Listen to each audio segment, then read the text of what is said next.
Окей. Так. Окей. Сейчас. Пошла.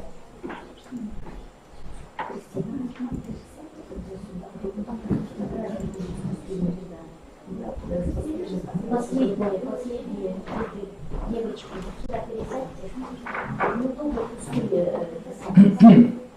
Добрый день, уважаемые коллеги. Представлюсь, меня зовут Евгений Викторович Поляков. Я являюсь автором-разработчиком учебного курса «Край, в котором я живу».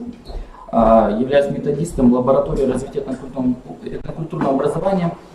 Хочу представить своего соведущего Эльвира Ивановна Полякова, научный консультант учебного курса, кандидат педагогических наук. На сегодняшнем семинаре мы с вами поговорим об учебном пособии «Край, в котором я живу» для 3 класса. Рассмотрим содержание пособия, разделы и темы пособия, особенности работы с условными обозначениями и рубриками, а также систему работы с наглядным дидактическим материалом, а также текстовым материалом пособия. Вначале хочу вам сообщить информацию, проанонсировать о том, что в этом учебном году планируется издать книжку-раскраску для 1 класса «Край, в котором я живу». Данную книжку мы сделали вместе с Эльвирой Ивановной. Также в этом учебном году планируется издать методические рекомендации для учебных пособий по краеведению для 2 и для 3 класса. Также эти пособия мы выполнили в соавторстве с Эльвирой Ивановной Поляковой. Да, по поводу книжки-раскраски. Чтобы заказать книжку-раскраску в издательстве «Ангур», нужно будет зайти на сайт издательства и сделать заявку на приобретение данной книжки. Издательство принимает как индивидуальные, так и коллективные заявки на издание с последующей доставкой. Ну, приступим к нашему семинару. Учебное пособие «Край, в котором я живу» разработано в соответствии с программой. «Край, в котором я живу» включает в себя 3 раздела. Первый раздел – это природа коми-края, темы «Что рассказывает карта», «Подземная кладовая», «Край тайги и тундры», «Памятники природы». Следующий, 2 раздел – это «Культурное богатство коми-края». Включает в себя следующие темы: «Наследие предков», «Поверья древних коми» и «По следам Стефана Пермского». Последний раздел «Коми-край вчера и сегодня» включает в себя следующие темы: «В славном городе Усть-Лынь», «Землепроход за Сибири», «Столица Зырянского края», «Ульяновский монастырь» и последняя тема – это «Георгиевская ярмарка». Обратим внимание на планируемые результаты освоения учебного курса в 3 классе. Первое – это личностные результаты. Осознание себя жителем Республики Коми и России, чувство ответственности за сохранение окружающего мира, воспитание уважительного отношения к своей стране, родному краю и малой родине, расширение мотивации учения, познавательных интересов, общего кругозора и эрудиции, осознание необходимости ценностного отношения к памятникам природы Республики Коми, формирование основ экологической культуры на основе природоведческих экскурсий, формирование чувства сопричастности и гордости за историю родного края, овладение основами гражданской идентичности, ориентация в нравственном содержании и смысле поступков людей, имена которых вошли в историю Коми-края, воспитание ценностного отношения к историко-культурному наследию Республики Коми, эстетическое воспитание на основе знакомства с произведением изобразительного искусства. Об этом подробнее мы рассмотрим уже в рубриках и в методическом аппарате пособия. Интерпретация идейного смысла художественных произведений разных жанров, развитие этических чувств, духовно-нравственного воспитания, доброжелательности и эмоционально-нравственной отзывчивости, понимания и сопереживания чувствам других людей, развитие навыков сотрудничества со взрослыми и сверстниками в разных социальных ситуациях. Так, следующие идут метапредметные результаты. который включает в себя регулятивные универсальные учебные действия, когнитивные универсальные учебные действия, ну и последний коммуникативный УД. Так, начнем по порядку. Регулятивные универсальные учебные действия. Что должен научиться, чему должен научиться младший школьник в рамках учебного курса края, который между в 3 классе? Первое. Определять цели учебной задачи урока. Принимать и сохранять эти задачи. Второе. Планировать свои действия в соответствии с задачами урока и условиями их реализации. Как самостоятельно, так и под руководством учителя. Третье. Проявлять познавательную инициативу. Далее. Работать по плану. Сверять свои действия с целью самоконтроля. Адекватно воспринимать оценку учителя и одноклассников. Выполнять учебные действия в устной и письменной форме в соответствии с установкой учителя и ориентиром на правильность их выполнения. Оценивать правильность выполненных работ. Сравнивать свой ответ с одноклассниками, с ответами одноклассников и правильно его оценивать. Предвосхищать результат и уровень усвоения знаний. Осознавать учащимся то, что уже усвоено и что нужно усвоить. А также определять степень успешности работы по критериям, выявлять причины успеха и неуспеха. Познавательные универсальные учебные действия. Чему должен научиться ребенок? Первое. Сравнивать и сопоставлять изучаемые объекты по заданному плану. Извлекать по заданию учителя необходимую информацию из дополнительных источников знаний.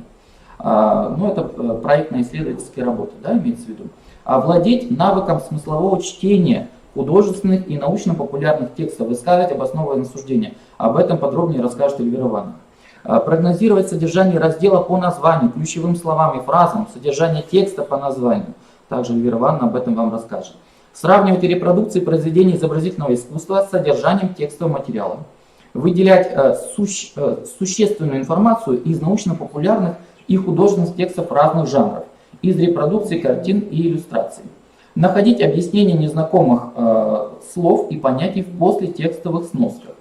Осуществлять анализ содержания текстового материала на основе предложенных предтекстовых, внутритекстовых и послетекстовых вопросов. Строить рассуждения формы связи, простых суждений об изучаемом объекте. Выявлять причинно-следственные связи в изучаемых объектах. Проводить аналогии между изучаемым краеведческим материалом и собственным опытом. Представлять полученную на уроке информацию в развернутом и сжатом виде в форме текста, таблицы, схемы, плана, а также опорных слов. Ну и последнее в метапредметах результата — это коммуникативное универсальное учебное действие. Значит, чему должен научиться ребенок, учащийся 3 класса? Участвовать в диалоге, вырабатывая общую позицию по теме обсуждения. Строить понятные для собеседника высказывания. Высказывание обоснованных суждений. Представление результатов проектно-исследовательской работы. Ученик должен принимать участие в дискуссиях на определенную тему. Работать с разными источниками информации, как самостоятельно, так и в группе. Отвечать на вопросы, рассуждать. Правильно воспринимать информацию, вести диалог с автором текста или собеседником. Формировать свое мнение и позицию, учитывая мнение других людей. Выслушивать мнение одноклассников. Владеть диалогической формой речи. Сотрудничать с одноклассниками, участвуя как в парной, так и в групповой работе. Корректно задавать вопросы по теме. Строить монологические высказывания. Получать нужную информацию, задавая вопросы учителю. А также в сотрудничестве с родителями или взрослыми. Да? Адекватно использовать речевые средства. Воспринимать информацию, данную как в явном, так и неявном виде. И понимать концептуальный смысл текстов или высказываний в целом. Рассмотрим предметные результаты. Предметные результаты я специально разделил на 3 блока. В результате изучения первого раздела, то есть первого блока, это природа Коми края, учащийся научится: первое, находить на физической карте Республики Коми географические объекты и их названия. Второе, определять объекты, свой населенный пункт, виды полезных ископаемых на географической карте с помощью условных знаков. Перечислять основные характеристики важнейших полезных ископаемых Республики Коми. Различать изученные полезные ископаемые, приводить примеры использования полезных ископаемых Республики Коми. Осознавать значение природных богатств Республики Коми в хозяйственной деятельности ее жителей. Характеризовать особенности природной зоны Республики Коми. Показывать примерное месторасположение природной зоны Республики Коми. Определять особенности хозяйственной деятельности людей, проживающих в условиях разных природных зон. Описывать некоторые памятники природного наследия как Республики Коми, так и своего района. В результате изучения раздела «Культурное богатство Коми края» учащийся научится определять значение понятия памятник культуры, описывать некоторые памятники историко-культурного Республики Коми, рассказывать о традиционных верованиях Коми народа, описывать наиболее важные деяния Стефана Пермского и определять его роль в истории и культуре Коми края. Пересказывать этапы жизненного пути Стефана Пермского с опорой на план. В результате изучения раздела Коми край вчера и сегодня учащийся научится описывать средневековый город Усть-Вым как центр духовной жизни Коми народа, характеризовать образ жизни людей, проживающих на территории Коми края в разные исторические периоды, находить дополнительные источники информации об исторических событиях и личностях Коми края, показывать на физической карте России сибирские города, основанные при участии коми-зарян, рассказывать об участии коми-зарян в заселении Сибири и основании сибирских городов, понимать роль коми-народа в истории освоения России, извлекать из учебного пособия и дополнительных источников необходимую информацию об истории города Всесвойск, описывать старинный герб, планы и улицы города, описывать облик столицы Республики Коми в разные исторические периоды, узнавать достопримечательности и памятники города, рассказывать об истории некоторых церковно-религиозных центров Коми края и осознавать их роль в духовно-нравственном воспитании коми-зарян, выявлять роль торговли в экономической жизни Коми края. Кратко рассмотрим основные условные обозначения и рубрики учебного пособия. Первое условное обозначение – это «подумай, ответь». Условное обозначение, данное условное обозначение имеется в структуре каждого раздела учебного пособия и каждых тем и представляет собой, первое, это вопросы для самопроверки младшими школьниками усвоенного графического материала. Также работа с данным условным обозначением способствует формированию различных видов УД. Как правило, это предметно универсальное учебное действие. Следующая рубрика «Выполни сам». Это условное обозначение включено также в структуру каждого раздела учебной книги и представляет задание для самопроверки младших школьников изученного графического материала. Для любознательных это условное обозначение в виде рубрики, да, представлено. Данная рубрика представляет собой тексты, отражающие занимательные факты о Республике Коми. Текстовый материал способствует формированию познавательных универсальных учебных действий, а также личностных универсальных учебных действий. Далее, рубрика «Удивительно, но факт» включает в себя тексты, отражающие уникальные. Вот в чем разница рубрики для любознательных и «Удивительно, но факт». В рубрике «Удивительно, но факт» представлены тексты единичные, уникальные и способствуют направленно на повышение мотивации младших школьников к освоению учебного курса «Край, в котором я живу». Так, следующее условное обозначение – это «Выполни проект». В первом-втором классе этого нет условного обозначения, оно есть только в учебном пособии для 3-го и для 4-го класса. Выполни проект, данное условное обозначение представлено во структуре всех 3 разделов и предусматривает выполнение краткосрочных, подчеркну, именно краткосрочных ученических проектов с последующей презентацией результатов. Проектная деятельность способствует формированию у младших школьников познавательных и коммуникативных универсальных учебных действий. Последнее условное обозначение «Выполни дома». Условное обозначение представляет собой определенный перечень заданий для обучающихся для самостоятельного или сотрудничества со взрослыми выполнения дома. В учебном пособии представлен следующий текстово-дидактический материал. Это познавательные рассказы, научно-популярные тексты, художественные произведения разных жанров. Об этом более подробно расскажет вам Эльвира Ивановна. Так, значит, представим также наглядный дидактический материал пособия. Это иллюстрации, фотографии, репродукции памятников истории и культуры, репродукции картин, а также картографический материал. Чтобы наш семинар был максимально продуктивным, предлагаю рассмотреть по разделам и темам,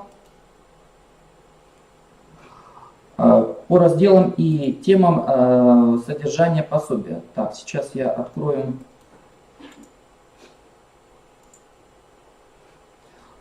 макет учебного пособия «Край, в котором я живу» по 3 классу и более подробно рассмотрим содержание тем задания, а также дам краткие рекомендации по работе с методическим аппаратом и наглядно-дидактическим материалом учебного пособия. В начале первого урока, значит, первый раздел — это природа коми-края, и первая тема, которая называется «Что рассказывает карта?». Данная тема урока рассчитана на 1 час учебного времени. На уроке учащиеся узнают об условных обозначениях природных ресурсов на карте Республики Коми, научатся рассказывать по физической карте о природных объектах родного края. В начале урока необходимо вспомнить сквозных героев. Это третьеклассника Ваню и Машу. Напомню, во 2 классе мы включили сквозных героев, которые путешествуют по родному краю. И рекомендуется учителю обратить внимание детей на эту иллюстрацию, описать эту иллюстрацию. Также это введение сквозных героев является некой такой дидактической задачей. Например, учитель может включать сквозных героев в учебный процесс для повышения мотивации к краеведческому курсу. Ну, например, вот такое задание. Ребята, давайте вместе с нашими героями Машей и Ваней узнаем о том, как можно прочитать карту. Да? Или, например, ребята, давайте поможем Ване и Маше ответить на следующие вопросы. Да? Но хочу отметить, что включение сквозных героев это носит такой рекомендательный характер и по усмотрению учителя. Так, значит, после прочтения текста, страница 6 и 9, рекомендуется выполнить вместе с учащимся следующее задание с картой. Первое — это показать и перечислить города Республики Коми по карте, назвать и показать села, расположенные на севере, юге, западе, а также востоке Республики Коми. После изучения нового материала рекомендуется организовать фронтальную беседу по вопросам «Подумай и ответь». Да? Вот это условное обозначение в виде вопроса. Вот первый вопрос. Почему карту называют путеводителем? Что можно узнать о Республике Коми, изучив ее физическую карту? Вот этот вопрос, он предполагает осмысление младшими школьниками понятия карта как путеводитель. Обратите внимание учащихся на то, что человек может добраться до того или иного населенного пункта Республики Коми, не прибегая к помощи проводника. В данном случае проводником будет карта, которая подскажет, где расположен близлежащий населенный пункт, водоем, железная дорога или автодорога. Вопрос номер 2. Какая земная поверхность преобладает в нашей республике, равнинная или горная? Но это опять же тоже вопрос, связанный с работой с текстом. Да? Учащиеся должны усвоить о том, что уяснить, что зеленым цветом окрашена равнина. То есть можем понять, да, что у нас действительно в Республике Коми в основном это равнинная поверхность. А также, значит, коричневым цветом окрашены горы, соответственно, желтым цветом окрашены возвышенности. Следующее — это предложите учащимся выполнить задание. Условное обозначение «выполни сам». Работа организуется в форме дифференцированной беседы. Задание номер 1 предполагает поиск на большой физической карте Республики Коми рек Печора, Вашка и Уса. Важно объяснить, как правильно показывать реки на карте. И всегда показывают от истока к устью. Задание номер 2. Найди на физической карте Республики Коми свой город-село. Оно предполагает знакомство с картой административного района Республики Коми, в которой проживают наши школьники. То есть это уже идет локальное краеведение. Так, следующая тема – это подземная кладовая. Тема рассчитана на 2 часа учебного времени. На уроках учащиеся познакомятся с полезными ископаемыми Республики Коми, такими как нефть, газ, уголь, узнают об их свойствах, способах добычи, использования и транспортировки. Значит, первый урок. На первом уроке целесообразно рассказать учащимся об угольной и нефтяной добыче как важных экономических отраслях региона. В начале урока необходимо актуализировать знания учащихся о понятии полезные ископаемые. Задайте предтекстовый вопрос. Задайте предтекстовый вопрос, значит, на странице 10. Прочитайте название темы, как ты думаешь, о чем пойдет речь о тексте. Да? То есть вопрос «Подземная кладовая». Целью данного вопроса является смысловая догадка о возможном содержании текста на основе анализа его заглавия. Подземная кладовая. То есть учитель в ходе работы может использовать прием ассоциации и задать вопрос. Ребята, что вы представили, услышав словосочетание подземная кладовая? Раскройте значение выражений клад под землей и полезные ископаемые. Найдите в них общие и различные. Дети должны догадаться, что клад – это сокровище, оставленное человеком под землей, а полезные ископаемые – это тоже сокровище, но которое оставила сама природа. Учащийся приходит к выводу о том, что в Республике Коми много подземных кладовых, то есть месторождений полезных ископаемых. Обратите внимание школьников на иллюстрацию, то есть это скульптуру коми-художника Пылаева первопроходца. Опишите, попросите учащихся описать данную скульптуру. Прочитав текст «Черное золото», предполагается работа с наглядным дидактическим материалом репродукции картины Энгельса, Козлова, «Нефтяники Печоры». Я не случайно называю репродукции картин наглядным дидактическим материалом, потому что картины – это не просто украшение, это не просто иллюстрация. Это именно дидактический материал, который предполагает систему работы. Прежде чем начать работу с картиной, вот есть такие типичные ошибки, это когда учителя сразу начинают описывать картину. Не надо этого делать. Лучше дать задание самим участникам образовательного процесса, детям. Ребята, что вы видите на картине? Что происходит на картине? Пусть сами дети попытаются рассказать о том, что же художник изобразил на данной картине. При рассматривании картины учитель может рассказать предысторию появления данной картины. Для будущей картины Энгельс Васильевич Козлов собирал этюды-зарисовки. Он несколько недель провел на Буровой и в тайге близ города Усинска. Ему посчастливилось наблюдать процесс бурения скважины. То есть картина «Нефтяники Печоры» она посвящена окончанию бурения нефтяной скважины. На картине запечатлен момент, когда бурение закончено. Рабочие дошли до нужной отметки. Лица нефтяников-буровиков переполняет радость. Значит, учитель может предложить учащимся рассмотреть репродукции картины Бухарова «Ухтинский нефтеперерабатывающий завод». Вот эта картина на странице 17.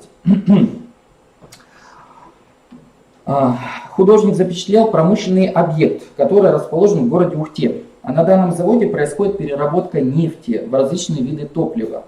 Обратите внимание школьников на инженерные сооружения, где происходит непрерывное, повторюсь, непрерывное очищение сырой нефти.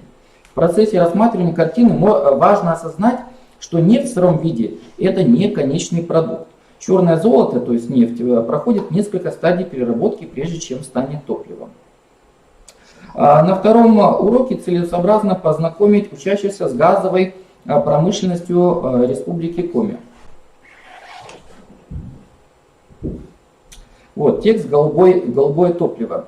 Значит, при рассматривании, также при изучении данного текста рекомендуется использовать репродукцию картины Байдукова «Газопровод». При рассматривании картины важно отметить, что художник запечатлел момент строительства газопровода конца 60-х, начала 70-х годов. Обратите внимание детей на детали картины, то есть огромные трубы, по которым пойдет газ. Трубоукладчики – это специалисты, которые укладывают трубы, специальная техника, которая доставляет инженерные сооружения. Для обобщения и систематизации полученных знаний по теме подземной кладовая задайте вопросы, условное обозначение «подумай и ответь». Вот хочу обратить внимание на вопрос номер 4 в данном условном обозначении. Что общего между нефтью и природным газом, а в чем их отличие? То есть этот вопрос он предполагает выявление сравнительно-сопоставительной характеристики двух полезных ископаемых – нефти и газа. С одной стороны, вопрос направлен на формирование предметных универсальных учебных действий, с другой стороны, формирование когнитивных, познавательных универсальных учебных действий. Перед ответом на вопрос ученики должны дать краткую характеристику каждого полезного ископаемого. описать его название, район добычи, перечислить полезные свойства, особенности добычи и транспортировки. То есть это уже будут такие предметы в универсальном учебном действии. А затем уже выполнить сравнительно сопоставительный анализ.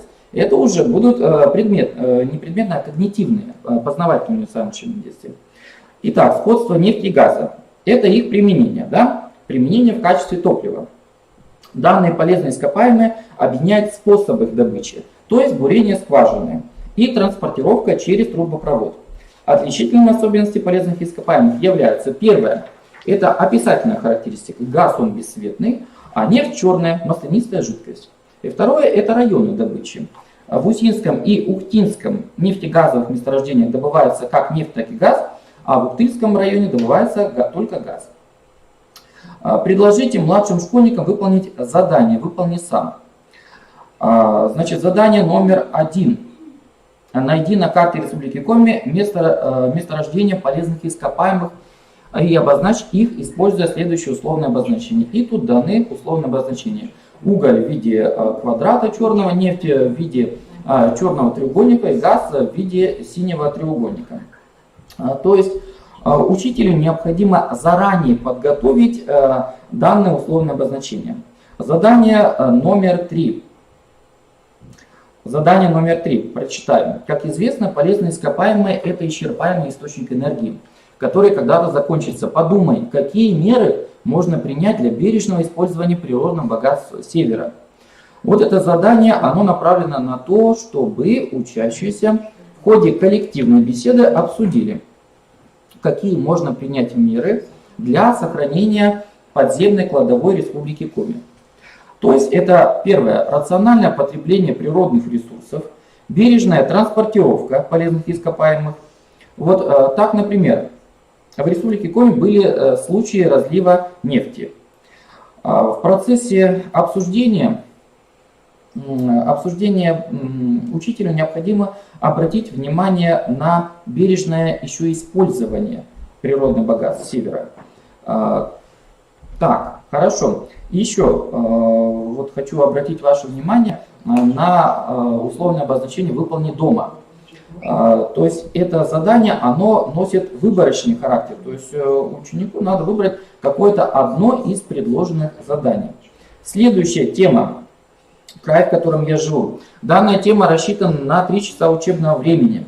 На уроках по данной теме учащиеся научатся находить на карте Республики Коми месторасположение зон тундры, леса тундры и тайги, а также учащиеся узнают об особенностях хозяйственной деятельности людей, проживающих в условиях разных природных зон.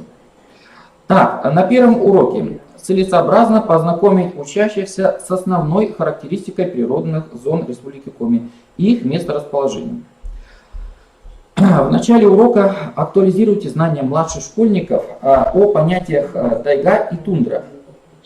Значит, обращайте внимание третьеклассников на иллюстрации. Делайте выборочные паузы при работе с текстом. Для закрепления нового материала задайте вопросы. Вопросы подумай и ответь. Значит, это на странице 21. Вопрос номер 1. Направлен, прочитайте вопрос. Какие растения и животные могут встретиться в тундре, а какие в таежном лесу? Вопрос номер 1 направлен на актуализацию краеведческих знаний, полученных во 2 классе.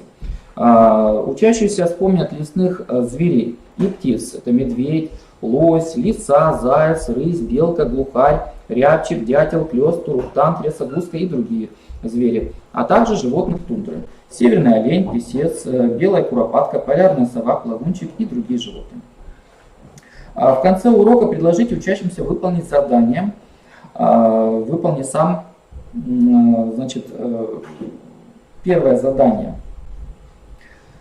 Найди на карте Республики Коми примерное место расположения природных зон тундры, лесотундры и тайги. Данное задание школьник выполняет у доски, показывая на карте место расположения природных зон. Задание второе. Соотнеси, какие слова относятся к характеристике тундры, какие к лесотундры, а какие к характеристике тайги. И далее приводятся слова: безлесье, редколесье, песец, лось, карликовая ива, ель, оленеводство. Учитель называет слова характеристики. Да, надо отметить, что задание номер 2 можно выполнить следующим образом. Предварительно на доске в одном ряду прикрепить карточки, или это могут быть слайды презентации с названием природных зон, тундра, лесотундра и тайга. Далее учитель называет слова характеристики, а учащиеся уже соотносят их с природными зонами. Так, задание номер 3. Задание номер 3. Опиши тундру или тайгу своему другу, который их никогда не видел. Оно направлено на формирование коммуникативных универсальных учебных действий и предполагает парную работу. Младшие школьники должны составить небольшой устный диалог об особенностях природных зон Республики Коми. При этом один из учеников рассказывает о тайге, а другой о тундре. Учитель может предложить школьникам разыграть у доски сценку диалога учеников о природных зонах Республики Коми. Вот, как я уже говорил, возможно использование сквозных героев Маши или Вани. Например, учитель может сказать: Ваня живет на юге Республики Коми и никогда не видел тундру. А давайте опишем эту природную зону. Второй урок посвящен знакомству с хозяйственной деятельностью людей, проживающих в тундре и тайге. В ходе урока учителю рекомендуется провести работу с репродукциями картин. Первая картина Якова Вундера «Стоянка оленеводов у реки». Художник запечатлел традиционное жилище оленеводов чум, а также традиционные средства передвижения оленеводов – это нарты. Учителю необходимо обратить внимание школьников на чум, который покрыт брезентом. То есть это такой летний вариант переносного жилища. Также учащимся можно предложить следующие вопросы и задания по картине. Какое время года запечатлел художник? Докажите, что на картине изображен вечерний пейзаж. Почему стоянка оленеводов расположена на берегу реки? Назовите краски летней тундры. Следующая картина, да, это тоже сюжетная картина по традиционным жилищам оленеводов. Картина Станислава Анфимовича Торлопова «Белое утро». При рассматривании данной картины учителю можно рассказать об особенностях оленеводства коми-ижевцев. Летом оленеводы отводятся на север, чтобы олени сами добывали себе корм ягель, а осенью погонщики со своим стадом возвращаются обратно домой. На данной картине художник изобразил тот момент, когда оленеводы собираются в дальнюю дорогу. В процессе знакомства с картиной учитель может рассказать о традиционном жилище. В данном случае, в отличие от первой картины, изображен уже зимний вариант чума. Да? То есть зимний вариант чума, он сделан из оленьих шкур. Да, также учитель может задать следующие вопросы. Почему картина называется, ребята, почему картина называется «Белое утро»? Расскажите о подготовке оленеводов к дальней дороге. Чем заняты оленеводы? Опишите нарты. С какой целью художник изобразил несколько нарт. Также после прочтения текста «Экскурсия на лесную делянку» рассмотрите репродукцию картины Витинга «Лесорубы». Художник запечатлел трудовой день лесозаготовителей. На одной из лесных делянок рабочие валят деревья. Срубленный лес увозят на погрузочных машинах к месту назначения. Попросите учащихся описать рабочих лесорубов. Важно отметить, что многие лесозаготовители применяют в работе бензопилу. Однако в настоящее время в лесной промышленности Республики Коми применяют и современные машины для лесозаготовок. С целью повышения мотивации учитель может сказать, что об современных технологиях лесозаготовки вы узнаете в 4 классе. У нас будет специальная тема, которая будет посвящена лесной промышленности Республики Коми. Так, да, по поводу методического аппарата. Для закрепления нового материала попросите учащихся ответить на вопросы. Вот акцентирую внимание на первый вопрос. Почему оленеводов называют кочевниками тундры? Данный вопрос предполагает осмысление понятия кочевники тундры. Обратите внимание на то, что оленеводов действительно можно назвать кочевниками. Они передвигаются из одного места на другое, чтобы олени могли найти себе необходимый корм ягель. Вопрос номер 2. Известная коми пословица гласит: «Лес наш кормилец и поилец». Какой смысл хранит в себе эта народная мудрость? Данный вопрос направлен на развитие навыков рассуждения. раскройте мысль о том, что лес Республики Коми действительно является кормильцем.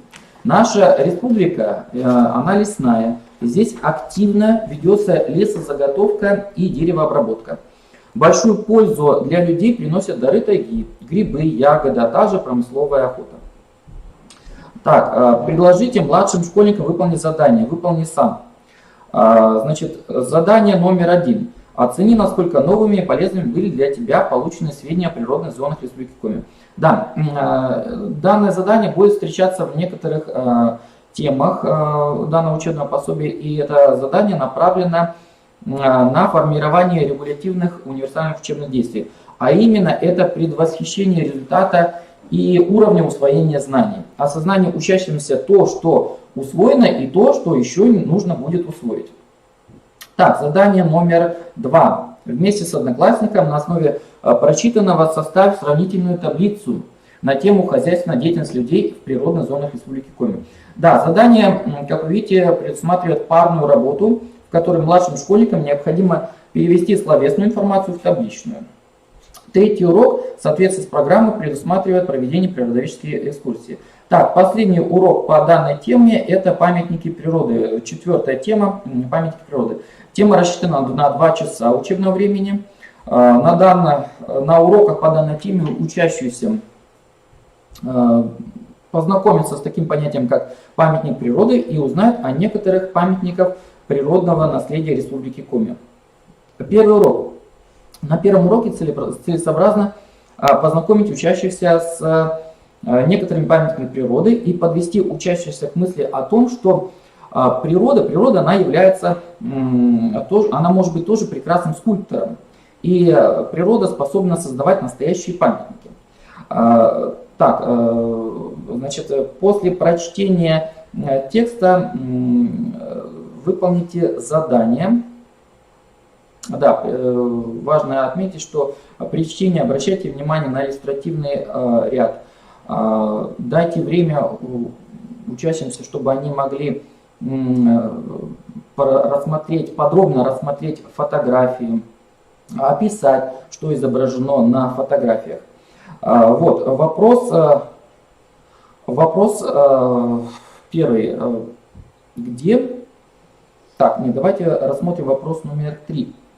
Значит, известный писатель Иван Алексеевич Шергин сравнил Синдарское озеро с зеркалом, заключенным в живые рамки. С чем еще можно сравнить красоту озера? Данный вопрос направлен на формирование у учащихся ценностного отношения к природным памятникам Республики Коми. Учитель может предложить учащимся подобрать сравнительные объекты живой и неживой природы, которые могут быть схожими с красотой и величием Синдарского озера. Третьеклассники могут предложить разные версии, ну, например, озеро похоже на море, небо, огромное стекло. Кто-то из учащихся обратит внимание на острова Синдарского озера, да, вот обратите внимание, и так далее. Вопрос номер 4. Вопрос номер 4. Каких представителей животного мира можно увидеть на Синдарском озере? Подумать, почему они здесь обитают. Данный вопрос предполагает высказыванием учащимся обоснованное суждение о том, почему на территории данного озера обитают вот следующие животные: бобр, выдра, ондатра. Учащиеся должны внимательно рассмотреть фотографии и описать их. Необходимо пояснить, что данные животные особо охраняемы и включены в Красную книгу Республики Коми. Подведите учащихся к мысли о том, что перечисленные животные ведут полуводный образ жизни. Строение тела водоплавающих животных подходит для плавания, то есть короткие лапы, гибкое тело, обтекаемой формы, мускулистый хвост, плотная подшерстка. Так, да, на заключительном этапе уроки дайте задание «Выполни сам», значит, на странице 34. Рассмотри фотографии памятников природы Республики Коми, опиши их. Суть задания заключается в том, чтобы учащиеся по фотографии описали памятники природы. Учителю рекомендуется внести дополнительную информацию об этих памятниках.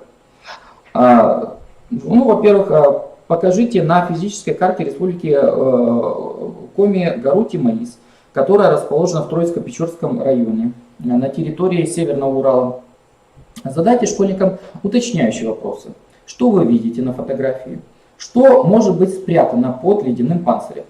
Подытожив различные предположения учащихся, сделайте вывод. Сказочные белые великаны это хвойные деревья, которые зимой покрываются льдом. Вот поэтому и можно назвать это таким зимним чудом, да? Зимним чудом горы Тимейс. Так, ну и также рассмотрите фотографию, на которой изображена гора Монорага. Учитель может дать тоже небольшую справочную информацию о данной горе. В конце урока дайте младшим школьникам домашнее задание «Выполни проект», который предполагает выполнение краткосрочного проекта по теме «Памятник природы своего города или села». Вот я несколько слов расскажу о проектной деятельности в начальной школе. В начальной школе подготовка и выполнение ученического проекта предусматривает совместную деятельность учитель-ученик и ученик-родитель. При выполнении индивидуального исследовательского проекта необходима опираться на следующий алгоритм проектной работы. Первое – это определение темы и выбор памятника природы. Второе – обсуждение проблемы проектно-исследовательской работы. Это сохранение памятников природного наследия Республики Коми. Третье – постановка целей и задач. Четвертое – составление плана проектно-исследовательской работы. Далее – это само выполнение проектно-исследовательской работы, то есть поиск памятников природы, справочной литературы или интернет-ресурсах. Это, возможно, природоведческая экскурсия на место исследования, оформление результатов исследования в форме макета. Также шестой этап – это подготовка к защите проекта, написание доклада с презентацией. Также представление и защита ученического проекта с последующей рефлексией деятельности. Ну и последнее – это будет коллективное обсуждение темы «Памятники природы моего города, села или района». Второй урок по данной теме посвящен защите ученических проектов. Так, рассмотрим третий раздел. Ой, третий уже. Пока не третий, да, пока второй. Да, действительно очень такой большой объем информации, поэтому хочется все рассказать по данным разделам. Так, значит, второй раздел. Культурное богатство Коми края. Первая тема – наследие предков. Данная тема соответствует содержанию цикла уроков и рассчитана на 3 часа учебного времени. На уроках учащиеся познакомятся с понятием памятник, историко-культурного наследия и некоторыми археологическими памятниками Республики Коми. Так, значит, первый урок. На первом уроке целесообразно ввести понятие памятник истории и культуры и рассмотреть Коми промысловый календарь как памятник истории и культуры Коми народа. Вместе с третьеклассником прочитайте текст «Наследие предков». Значит, на втором уроке учащиеся познакомятся с такой наукой, как археология и некоторыми археологическими памятниками. Значит, также данный урок предполагает работу с текстом находки археологов. Да, значит, обратите внимание младших школьников на фотографию экспозиции «Стоянка первобытного человека», которую можно увидеть в Национальном музее Республики Коми. На данной экспозиции представлен жизненный уклад предков Коми народа. Предложите младшим школьникам ответить на следующие вопросы задания. Первое. Ребята, что вы видите на фотографии? В каком месте происходит действие? То есть это пещера, да? Чем заняты первобытные люди? Опишите экспозицию «Стоянка первобытного человека». Предложите младшим школьникам ответить на вопросы. Подумай и ответь. Первый вопрос. О чем могут рассказать памятники прошлого? При ответе на вопрос номер 1 попросите учащихся детально рассмотреть археологические памятники. Обратите внимание на предметы изображения, символику и из какого материала изготовлена археологическая находка. Подведите учащихся к мысли о том, что все эти перечисленные характеристики могут многое рассказать о жизни древнего человека. То есть, например, археологические памятники могут рассказать о верованиях, роде деятельности, о благосостоянии наших предков. Так, третий урок. Третий урок предполагает знакомство с наиболее известными археологическими памятниками Республики Коми. Это Бызовая стоянка, Печорский район, и Медвежья пещера, Троицко-Печорский район. В конце урока предложите учащимся выполнить задание Выполни сам. Страница 46. Так, задание номер 4. На многих найденных археологами предметах изображены звери и птицы. Ученые назвали такие изображения пермским звериным стилем.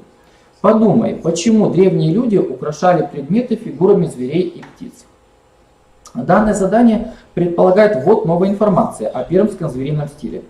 Собрав воедино все версии аргументов учащихся, подведите учащихся к пониманию того, что люди украшали предметы фигурами зверей, поскольку они считали, что звери могут принести удачу. Да?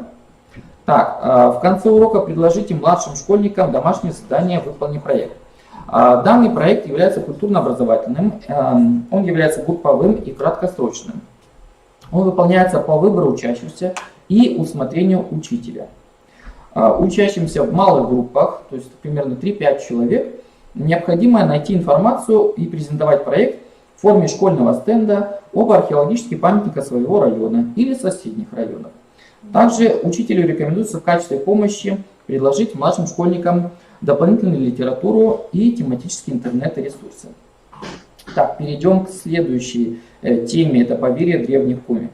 Данная тема соответствует содержанию цикла уроков и рассчитана на 3 часа учебного времени. Первый урок. На первом уроке учащиеся узнают о поверьях коми-зырян. Перед началом урока необходимо актуализировать знания младших школьников о самом понятии поверья. То есть поверье, что такое поверье? Поверье — это народные предания о мироустройстве, представление людей о духах, которые олицетворяют силы природы, а также о языческих верованиях народа. Так, после прочтения текстов, значит, поверья древних коми, духи народа коми, рекомендуется выполнить задание. Условное обозначение «Выполни сам» на странице 50.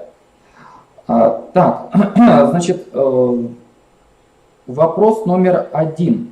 Да, сначала, значит, задание описать духов коми народа по иллюстрациям, а второе задание, условное обозначение «Подумай и ответь». Значит, вопрос номер 1. Вопрос номер 1. Что из прочитанного тебе было известно? Что тебе показалось самым интересным, а что тебя удивило? Данный вопрос направлен на формирование регулятивных универсальных учебных действий. Третий вопрос. Какие духи относятся к мифам коми народа, а какие к русским мифам? Ну и тут дальше перечислены боги. Да? При ответе на вопрос номер 3 учащиеся методом исключения определяют русских духов богов, то есть Перун, Дашбог, Сварог, Мокаш, Велес. Учитель при необходимости может представить новую информацию с использованием иллюстраций. То есть Перун — это бог грома, Дашбог — это бог солнца и плодородия, Сварог — бог огня, бог кузнец, Мокаш — это богиня земля плодородия, Велес — это покровитель животноводства у древних славян. То есть получается такой вопрос направлен на кросс-культуру. Да? То есть с одной стороны традиционная культура славян, с другой стороны это традиционная культура, языческая культура народа коми. Так, второй урок. На втором уроке учащиеся познакомятся с почитаемыми деревьями и животными в поверьях коми-зырян. Да, данный урок строится на тексте «Священная природа», а также текст-миф о создании лосей и оленей. Кратко расскажу о системе работы с методическим аппаратом. Значит, условное обозначение «Выполни сам». Задание номер 1. Приведи примеры олицетворения сил природы в русских и коми-народных сказках. Данное задание предполагает наличие у учащихся остаточных знаний. Поскольку во втором классе предлагалось учащимся на лето прочитать сборник сказок Петра Митрофановича Столповского «Санцелики и братья». И вот учащиеся на основе прочитанного могут ответить, выполнить это задание. Да? Учащиеся в качестве примера могут привести русские народные сказки, да, например, «Иван Царевич и Серый волк», «Маша и медведь», «Гуси и лебеди», ну и коми-народные сказки, «Медвежьи няньки», «Лиса и зайчата» и другие. Так, третий урок. Третий урок посвящен изучению некоторых героев мифов и сказаний народа коми. Перебогатырей и охотники Еркапи. В ходе знакомства с новым материалом предусмотрена работа с картинами. Я заострю как раз внимание именно на работу с наглядным дидактическим материалом. В данном случае работа с картинами предусматривает дискретное чтение.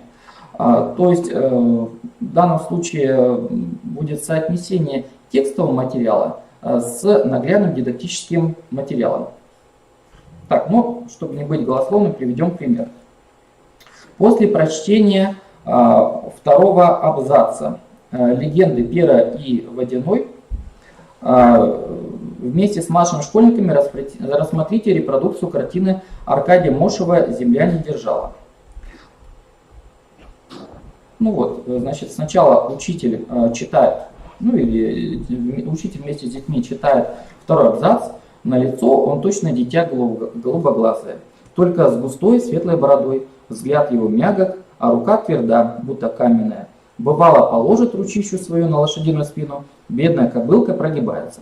И тут дети могут на основе данного текстового материала рассмотреть наглядно-дидактический материал. То есть тут идет система работы с репродукцией картины Аркадия Мошева «Земля не держала». Учащимся можно предложить следующие вопросы и задания. Опишите традиционный костюм коми-охотника. Как художник показал на картине богатырскую силу и мощь Пера Богатыря. Да? То есть дети могут догадаться, что вот Пера смог на гору поднять целый обоз с деревьями, с лесом. Да? Как художник изобразил Пера Богатыря.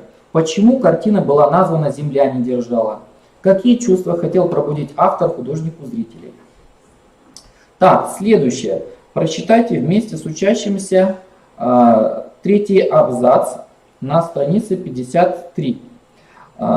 Сделайте остановку и рассмотрите репродукцию картины Аркадия Мошева «Пера-язычник». Пера был заядлым охотником. Отправляясь на добычу, он с почтением останавливался перед богом Йеном, чтобы была ему удача в лесовании. И вот мы рассмотрим репродукцию картины Аркадия Мошева, да, «Пера-язычник». В данном случае на картине изображен Пера перед деревянным идолом, да, вот можете увидеть. Это бог Йен. Охотник задабривает языческого бога, чтобы ему была удача в охоте, да, в охотничьем деле. Учитель может предложить учащимся рассказать о снаряжении коми-охотника, да, значит, что изображено. То есть используя иллюстрацию и опорные слова, лямпы, кайгеть, лузан, лук и стрелы ученики могут описать Перу. Следующее. После прочтения легенды рассмотрите репродукцию картины Аркадия Мошева «Пера и Водяной». Художник в этой картине запечатлел момент кульминационной развязки поединка Пера и Водяного. При описании учитель может обратить внимание на корону Водяного. Вот мы все видим, да, корону, то есть, которая тоже имеет свой смысл. То есть художник тем самым символично раскрыл главный смысл, замысел картины. То есть Пера единственный хозяин реки. При рассматривании картины учитель может предложить следующие вопросы и задания. Как художник показал силу Перы? Как на картине художник изобразил Водяного? Опишите героев картины. Так, хорошо. На чем хотел еще обратить внимание? Да, после прочтения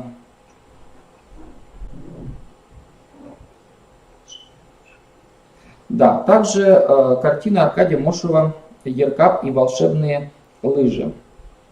Тоже предусмотрена работа с данной репродукцией картины. Да?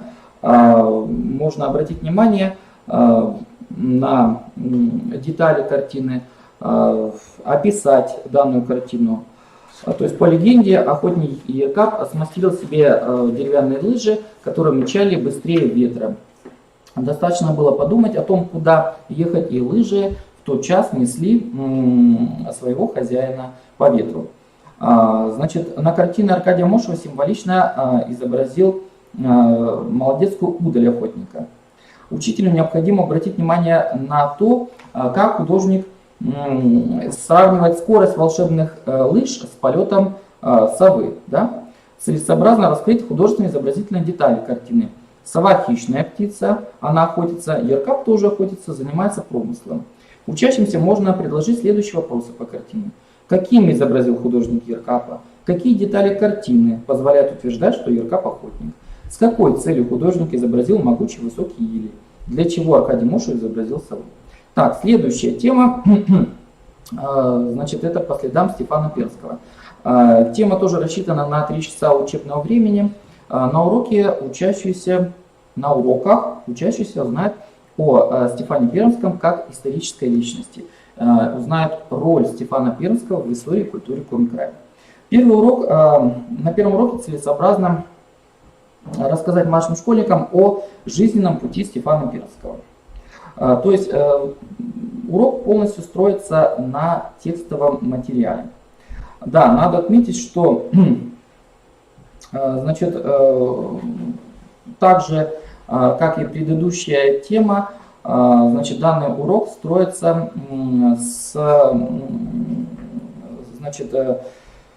предполагает смысловое чтение. Вот, смысловое чтение с остановками. Значит, учителю рекомендуется использовать прием чтения по 3 смысловым частям в соответствии с репродукциями картины. Работа с репродукциями картин органично входит в чтение и анализ художественного текста. Значит, первая смысловая пауза организуется после прочтения 4-го абзаца текста, значит, на странице 63. В это время пришел Стефан на земли пермские, стал он слово о добре говорить и главную заповедь христианскую нести. Все люди-братья, зла Стефан не творил, но к идолам строг было, в кострах их сжигал. Сделайте остановку и попросите учащихся рассмотреть репродукцию картины Аркадия Мошева «Стефан Пермский и береза» на странице 64. Да? То есть на этой картине видно, как Стефан собирается срубить березу, да, которая была таким языческим символом в культуре коми-зарян. Да, учитель может внести следующую информацию, дополнительную информацию. В то время в Усть-Выме стояла прокудливая береза. Коми народ поклонялся дереву. Люди приносили разные дары. На ветке подвешивали ленты. Коми-пермяне верили в могущественную силу березы. И Стефан Пермский приказал срубить дерево. После рассказа учителя о прокудливой березе задайте проблемный вопрос. Почему на месте срубленной березы была построена церковь? Да, вторая пауза. Вторая пауза для осмысления текста организуется после прочтения 4-го абзаца на странице 65 учебной книги. Я пан кудесник, сейчас найдем эту страницу 65. Я пан кудесник и чародей, всеми стихиями управляющий, вызываю тебя на поединок, дабы узнать, чья вера истинна. Да, сделайте остановку, сделайте паузу. И вместе с младшими школьниками обратите внимание на репродукцию картины на странице 66. Да, картина Аркадия Мошева «Стефан Пермский. Сотник Пама». Учащимся можно предложить следующие вопросы. Что вы видите на картине? Опишите героев картины. Можно ли сказать, что на картине изображено противостояние двух вер? С одной стороны православная, с другой стороны языческая вера. Какие символы двух вер изобразил художник? Тут детки могут найти, да, например, символ православной веры – это знамение, крест, и также символы языческой веры. И третья пауза для текстового анализа организуется после прочтения 1-го абзаца на странице 68 учебной книги. Так, прочитайте предложение. А на следующий день ушел колдун на север, за Урал горы с пермянами, что веру в деревянных идолов сохранили. Сделайте остановку и предложите школьникам рассмотреть картину Аркадия Мошева «Торжество христианской веры». Художник символически описывает момент, как колдун Пам, который не смирился с победой Стефана Пермского, он покидает Коми-землю и идет дальше на север. Подумайте, почему художник назвал картину «Торжество христианской веры». Найдите на картине объекты подтверждения названия картины. Да? То есть можно назвать, что вот на месте некогда стоявшей прокудливой березы теперь был создан храм. Да? Так, то есть церковь символизирует торжество веры. Так, несколько слов о методическом аппарате. Для закрепления материала предложите школьникам следующее задание. Выполни сам. Вот задание 1. Разлей текст на отрывки «Этапы жизненного пути Стефана Пермского» и придумай заглавие к ним. Найди на иконе святителя Стефана Пермского живописные сведения о его биографии. Учитель может заранее приготовить карточки с заглавиями каждого пункта плана. То есть первый пункт — это детство Стефана, Ростовский монастырь, Пам-сотник, крестьянизация в Коми-крае.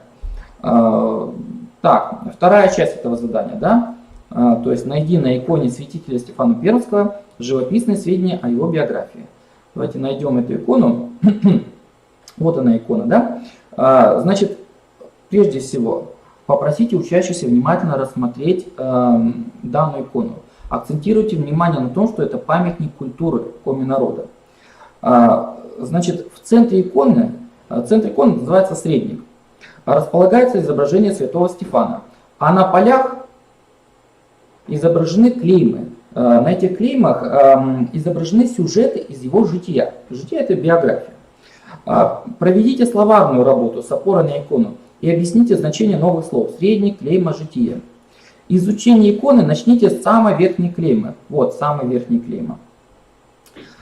И далее идите уже вниз, да, спускайтесь вниз. Вместе с учащимся на иконе найдите следующие жизнеописания. Да? То есть первая клейма — это рождение Стефана. Далее вторая клейма — его крещение. Благословение на христианизацию Коми-края. Здесь мы видим, это шестая клейма, да, по реке, как Стефан Пермский плывет в Коми-край. Да? Далее, значит, на клеймах изображено противостояние с языческой верой.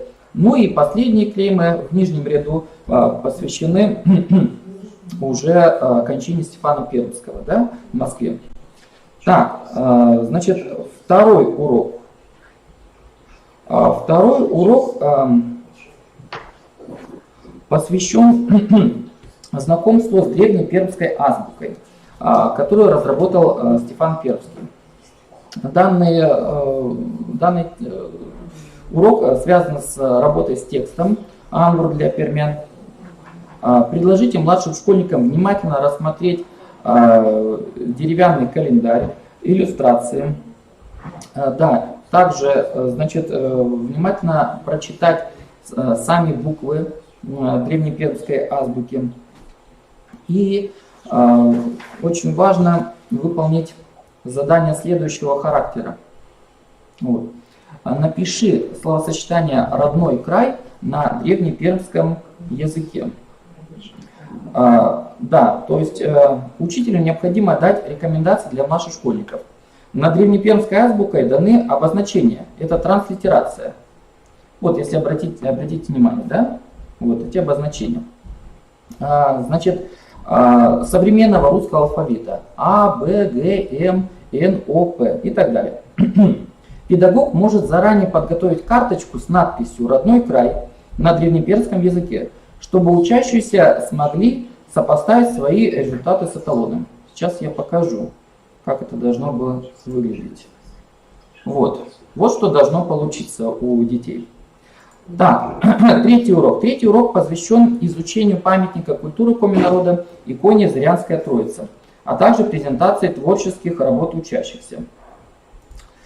Так, буквально несколько слов я скажу о методическом аппарате. Значит, вопрос номер 1, условное обозначение «Подумай, ответь», направлен на актуализацию знаний учащихся по теме по следам Стефана Пермского.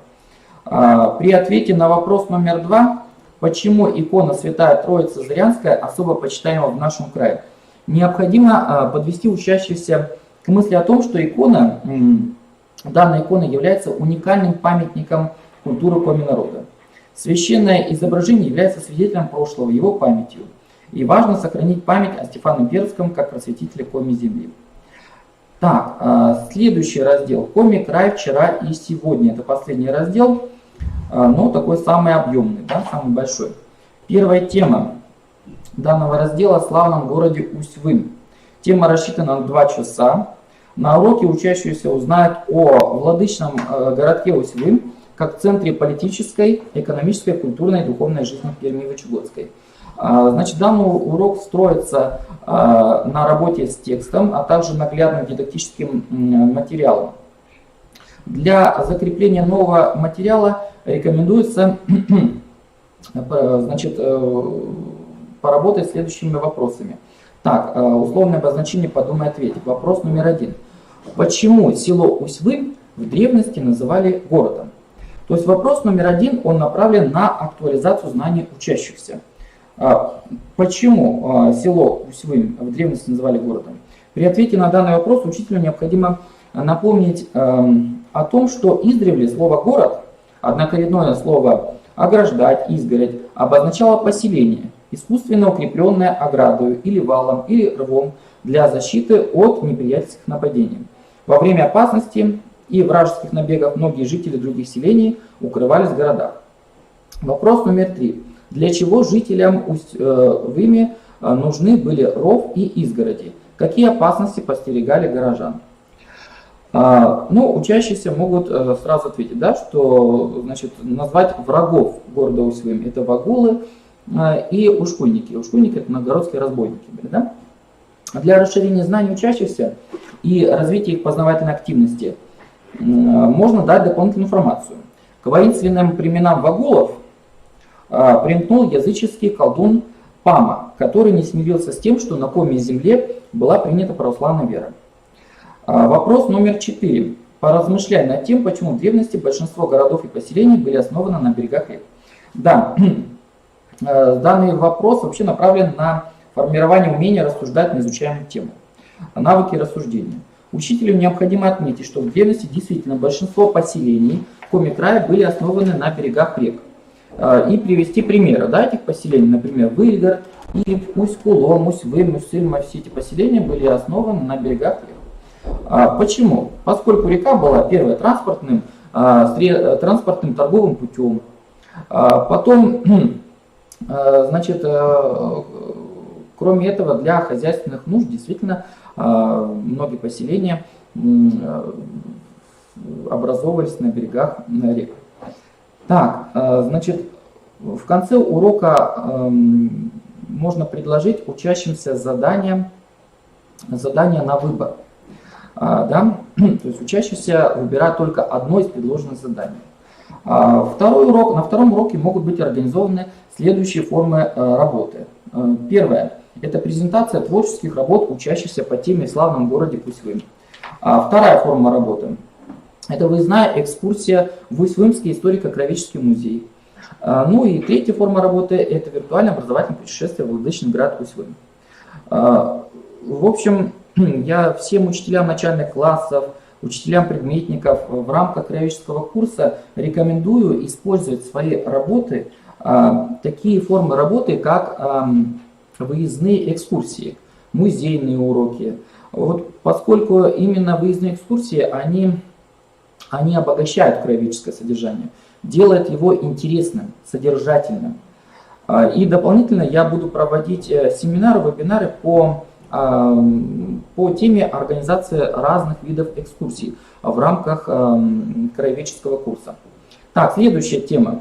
Следующая тема – это землепроходцы Сибири. Данная тема рассчитана на 3 часа учебного времени. На уроках учащиеся узнают об участии выходцев Коми-края в заселении Сибири и основании сибирских городов.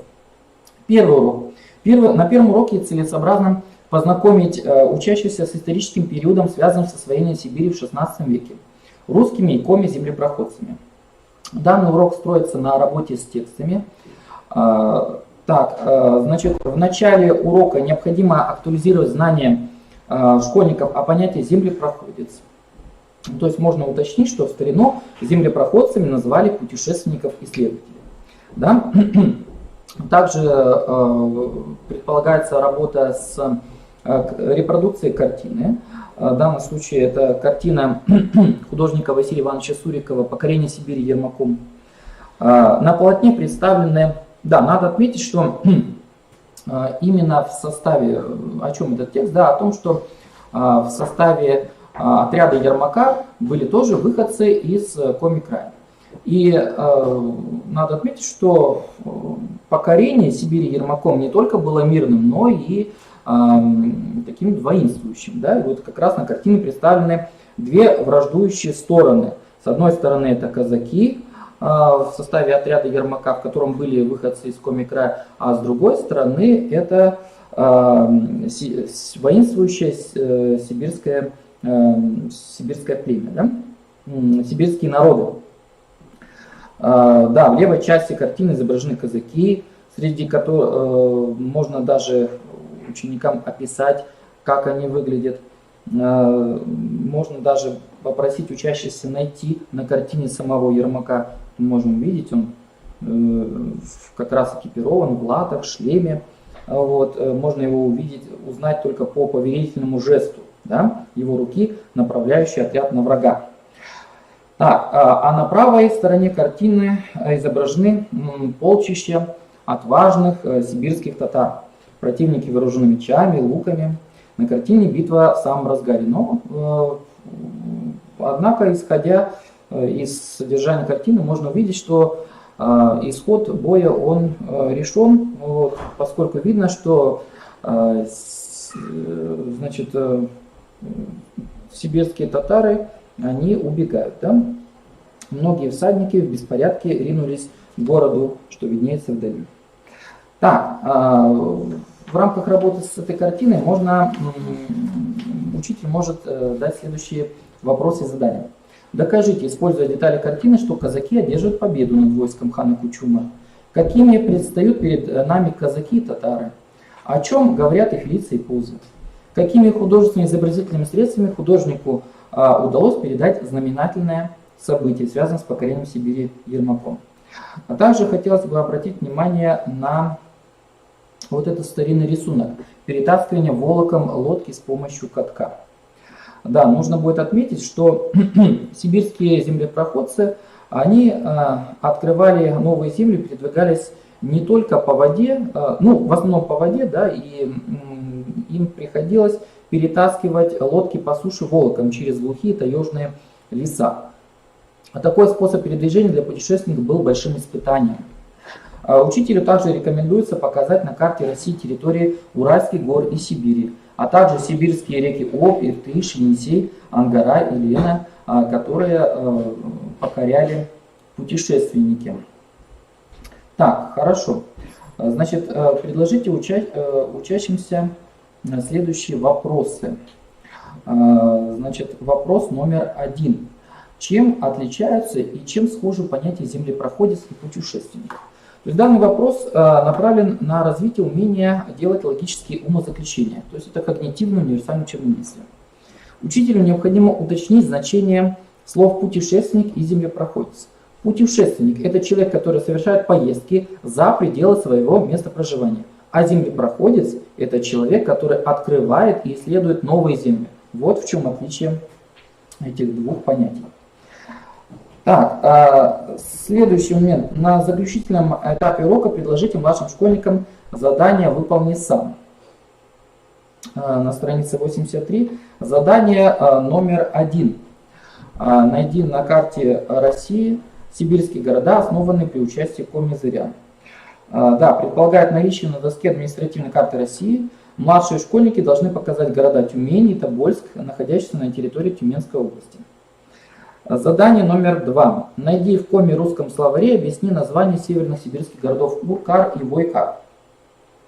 Да, значит, учащиеся в парной работе объясняют этимологию с коми-слов. Название северных сибирских городов Войкар и Уркар. Необходимо по коми-русскому словарю найти искомые слова. Вой – это север, Кар – это город. Да? То есть получается северный город. Уркар. Ур – это белка, Кар – это город. То есть получается величий город. Да? Так, и можно учащимся предложить встречный вопрос, дополнительный вопрос. Почему так назвали города? Подумайте. Задание номер 3. Попробуй объяснить происхождение фамилий основателей сибирских городов. Вычегжанин, Сысолич, Зырянин, Пермяк.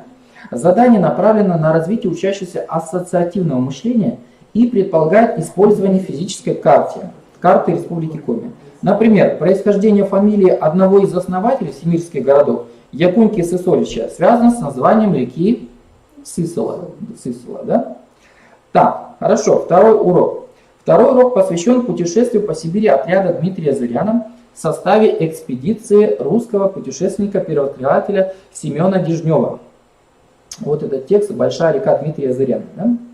Так, в ходе изучения нового материала предусмотрена работа с картиной Дементьева «Кочи Семена Дежнева в Беринговом проливе».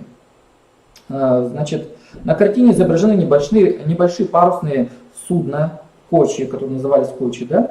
На них была экспедиция Семена Дежнева на одном из кораблей, а на втором экспедиция Дмитрия Зыряна. На картине изображена ясная погода, что благоволит участникам путешествия. Волны утихли, и корабли с натянутыми парусами медленно движутся вперед. Обратите внимание на фрагмент картины. На носу корабля стоит капитан с помощником и внимательно разглядывает новые земли. Да, предложите учащимся детально разглядеть репродукцию картины Николая Каразина «Принятие в подданство России сибирских инородцев». Вначале учителю необходимо уточнить понятие «инородец». Слово «инородец» означает множество различных народов, проживающих на территории Сибири. То есть нужно отметить, что на территории Сибири, которые осваивали путешественники, проживали очень много народов. Это были юкагиры, ненцы, венки, селькупы и так далее. С левой стороны картины изображены местные жители сибирских племен. Да, вот мы видим. Значит, они преподносят дары казакам для того, чтобы их приняли в подданство российского государства. С правой стороны художник представил опытных, бравых землепроходцев, среди которых были коми-зыряне.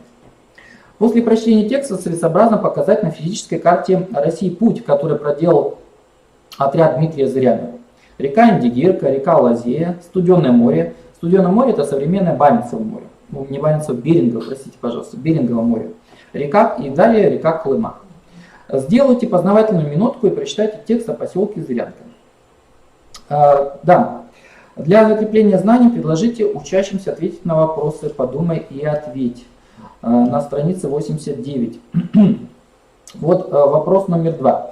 Какие человеческие качества проявились в конкретных делах и поступках первопроходцев Коми-Зырян? При ответе на этот вопрос учителю необходимо подвести к пониманию того, что наиболее важными качествами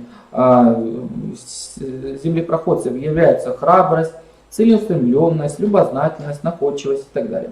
Для доказательства данных черт характера приведите конкретные примеры. Да? Ну, например, находчивость подтверждается тем, что отряд Дмитрия Зыряна при вынужденной зимовке на Студенном море использовал опыт сооружения жилища юкагирами. Третий урок. Третий урок посвящен знакомству с некоторыми сибирскими городами, а также, да, надо отметить еще вот что. На втором уроке учащимся рекомендуется дать домашнее задание «Выполнить дома», страница 90, которое предполагает совместную со взрослыми поисково-исследовательскую работу. Вместе с одноклассником или родителями найди информацию и расскажи об основании одного из перечисленных городов – Мангазея, Тюмень и Тобольск. Да, третий урок посвящен знакомству с некоторыми сибирскими городами, а также презентации поисково-исследовательских работ учащихся на тему основания сибирских городов. Кроме этого,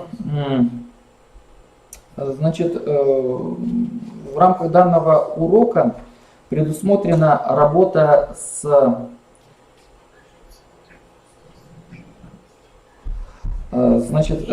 рисунком Никишина «Мангазея».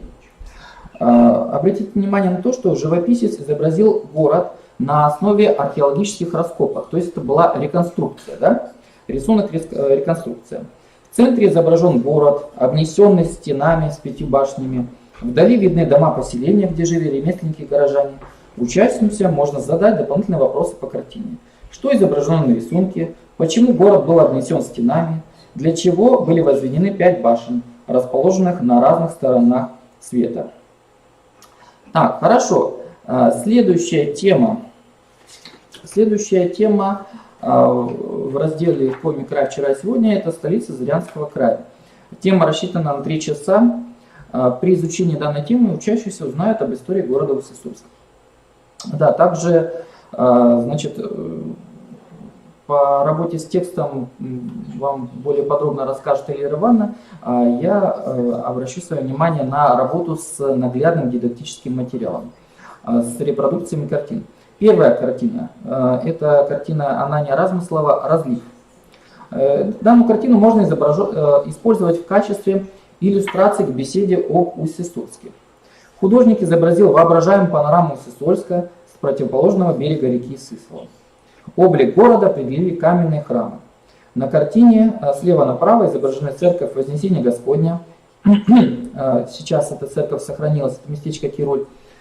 Стефановская и Троицкие соборы. Они, к сожалению, не сохранились. Учащимся можно предложить следующие вопросы. Что изображено на переднем плане картины, а что вдали? Какое время года и время суток изобразил художник? Как можно догадаться, что картина отражает состояние природы в период половодья? Какие краски использовал художник с целью демонстрации величия старинных церквей Усть-Илимска? Следующая репродукция картины – это картина «Святки». Служит иллюстрацией к беседам о праздничной жизни Усть-Илимска. Главной дидактической задачей картины является возможность показать праздничную атмосферу провинциального города, сравнить с новогодними забавами, которые происходят сегодня на Стефановской площади. Для закрепления материала предложите учащимся ответить на вопросы «Подумай и ответь». Вот обращу внимание на вопрос номер 2. Чем отличаются и чем схожи герб города Усть-Илимска и герб Сыктывкара? То есть данный вопрос организуется в форме фронтальной беседы и предусматривает сравнительно-сопоставительный анализ гербов города Усть-Илимска и Сыктывкара. Сейчас вернемся. Вот. На странице 92 изображены два герба. Общей фигурой в геральдических композициях является изображение медведя. Да? На двух гербах изображен медведь. А существенным отличием является особенность представления хозяина тайги. На старинном гербе города Усть-Илимска медведь изображен лежащим в берлоге.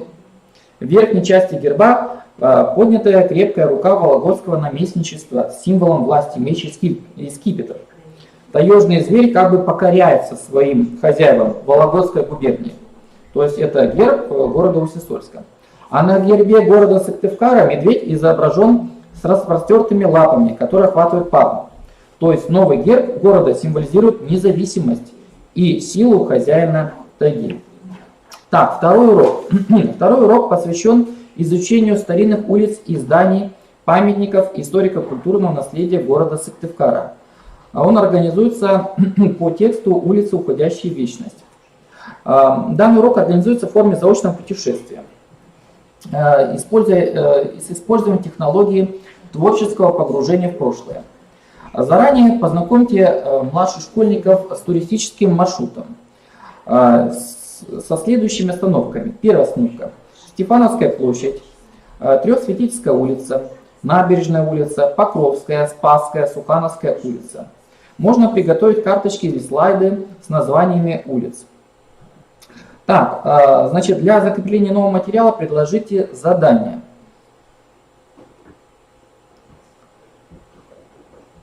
Предложите задание на странице 103. Задание номер 1. Предполагает работу учащихся с иллюстрациями. Постарайтесь, рассмотрите внимательно старинные фотографии Усть-Илимска и современные фотографии Сыктывкара. Расскажите, как изменился город. То есть это задание предполагает работу учащихся с фотографиями, современными фотографиями и старыми дореволюционными фотографиями. Постарайтесь обратить внимание младших школьников на все детали архитектурных построек. Вот, например, при рассматривании двух фотографий Земская больница на улице Сухановской и здание медицинского института на улице Бабушкиной, да, учащиеся могут увидеть, что появился второй этаж. Да, то есть вначале было это одноэтажное здание, а потом уже здание подверглось реконструкции и появился второй этаж. Так, задание номер 4. Как ты считаешь, стоит ли тратить материальные средства на восстановление старинных зданий или их надо снести, построить новые. Задание носит дискуссионный характер. То есть это формирование личностных универсальных учебных действий, ценностное отношение к объектам культурного наследия. Учащиеся должны высказать свое мнение за или против. Главная задача учителя – обобщить все мнения, все высказывания учащихся и подвести к мысли о том, что при разрушении старинных зданий теряется прошлое, утрачивается история города или села. Да, после закрепления темы организуйте рефлексивную деятельность и предложите нашим школьникам домашние задания. Это выполни проект. Найди информацию об улицах Усть-Сысольская, сделай коллаж из старинной фотографии Усть-Сысольская и современной фотографии Сыктывкара на тему Усть-Сысоль, Сыктывкар, путешествие из прошлого в настоящее. Да, проект групповой, краткосрочный. При выполнении проекта необходимо учитывать следующие этапы. Организация малой группы, 3-5 человек для реализации проекта, постановка целей и задач, составление плана проектной работы, выполнение проектной работы, да, распределение обязанностей внутри группы, поскольку это будет работа в малых группах, выполнение проектной работы, то есть знакомство с технологией коллаж, поиск старинных фотографий Усть-Сысольска и современных фотографий Сыктывкара, оформление результатов исследований в форме коллажа, подготовка к защите проекта, написание плана выступления. Третий урок. Третий урок посвящен изучению интересных фактов из истории Усть-Сысольска, а также защите ученических проектов. Урок строится на основе рубрик «Удивительно, но факт» о пребывании французских военнопленных в городе Усть-Сысольск, а также рубрика для любознательных. При чтении обратите внимание на репродукцию картины Анания Размыслова «Усть-Сысольский Париж». Художник изобразил окраину города, где располагались казармы французских военнопленных времен Отечественной войны 12 года. При рассматривании картины необходимо обратить внимание учащихся на отдельные ее композиционные фрагменты. Учитель может задать следующие вопросы.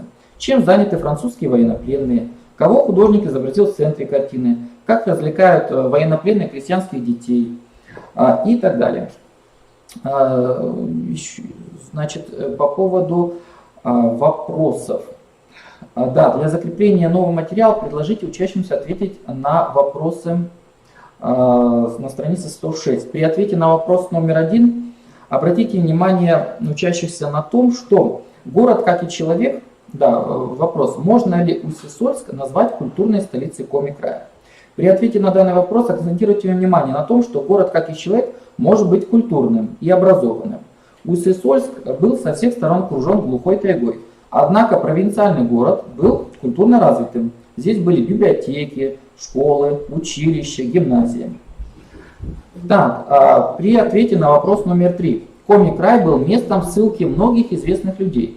Как ты думаешь, почему у них остались теплые воспоминания о холодном крае? Вот при ответе на этот вопрос важно подвести к выводу, что несмотря на то, что Усть-Сысольск был провинциальным северным городом, здесь ссыльные чувствовали особую теплоту. Приезжие отмечали душевность комизырян, их радушие, гостеприимство и доброту. Следующая часть урока посвящена презентации ученических культурно-образовательных проектов. Так, следующая тема – Ульяновский монастырь. Тема рассчитана на 3 часа. На уроке учащиеся познакомятся с историей Ульяновского монастыря, научатся определять роль церкви и духовенства в истории Коми-народа. Первый урок посвящен изучению Ульяновского монастыря как памятника историко-культурного наследия. Значит, также урок строится на работе с текстом на основе навыков смыслового чтения. Несколько слов скажу о репродукциях картин. Значит, первая картина Богдана Бельского в церкви. В процессе изучения произведений изобразительного искусства необходимо обратить внимание третьеклассников на церковное таинство, молитву. Крестьянские дети в руках держат свечи. Огонь свечей всегда устремляется вверх, что является символом причастности человека к божественному свету. Учащимся можно предложить следующие вопросы. Хотелось бы вам побывать в этом месте. Какие чувства вызывает картина? Так, Следующая репродукция картины — это значит, картина Анания Размыслова «Ульяновский Троице-Стефановский монастырь». Значит, нужно отметить, что эта картина так. Значит, вот вопрос. Даже не вопрос, это задание, да? Задание выполни сам. Рассмотри репродукцию картины комик-художника Аркадия Алексеевича Размыслова «Ульяновский Троице-Стефановский монастырь». Расскажи по картине о путешествии соловецких монахов в обитель Ульяновского монастыря. То есть учащиеся должны поработать с данной картиной. Данный наглядный дидактический материал является источником информации об истории создания монастыря. Вот обратите внимание, в верхнем углу этой картины изображен знаменитый Соловецкий монастырь, откуда, по сути, началось путешествие соловецких монахов в Коми-край. Да? И тут художник изобразил, как монахи путешествуют. Да? То есть вначале они значит, плывут на плоту, значит, добираются далее волоком, то есть проходит такой серьезный путь. Да? Чтобы добраться до обители Ульяновского монастыря, они проделали действительно большой путь, прошагали много верст и так далее. И уже в центре картины на светло-зеленом фоне мы видим изображен сам монастырь, каким он стал через несколько лет после прибытия соловецких монахов. То есть за 30 лет на территории монастыря был возведен величественный пятиглавый храм с высокой колокольней. Были возведены защитные сооружения, стены. А также нужно сказать, что в этот период возникло регулярное пароходное сообщение. Да? Так, значит, задание номер 3. Задание номер 3. Более 100 лет назад известный путешественник Флегонт Арсентьевич Арсентьев побывал в Ульяновском монастыре. И, вспоминая свое путешествие, он писал в дневнике: «Обитель строилась не в центре деятельной жизни, не вблизи городов, а в глухой лесной пустыне у народа, бедного на средства, но богатого верою и чистотой души». Как ты понимаешь следующие слова? Народа бедного на средства, но богатого верою и чистотой души. Вот тут учителю необходимо отметить, что богатство человека определяется не только его материальными благами, но и духовными качествами. То есть в строительстве монастыря принимали участие простые люди, и они безвозмездно это делали. Они безвозмездно помогали возводить монастырь, которая стала центром просвещения Коми-края. В монастыре действовал приют, где многие обездоленные могли получить пищу и крышу над головой. Второй урок посвящен изучению истории церковно-приходских школ Коми-края. С целью активизации познавательного интереса школьников предложите прочитать текст из рубрики «Для любознательных». Так, для закрепления нового материала ответьте на следующие вопросы. Подумай, ответь. Страница 113. Чем отличаются, чем схожи распорядки дня у учащихся церковно-приходских школ Коми-края и современных школьников? Ну тут при ответе на этот вопрос младшим школьникам, учителю можно составить такой распорядок дня. Также учителю рекомендуется оформить примерный дневной режим школьных будней современного ученика и рассказать об учебных предметах, преподаваемых в церковно-приходских школах. Например, закон Божий, церковно-славянское пение, церковно-славянский язык, русский язык, чистописание, арифметика, русская история.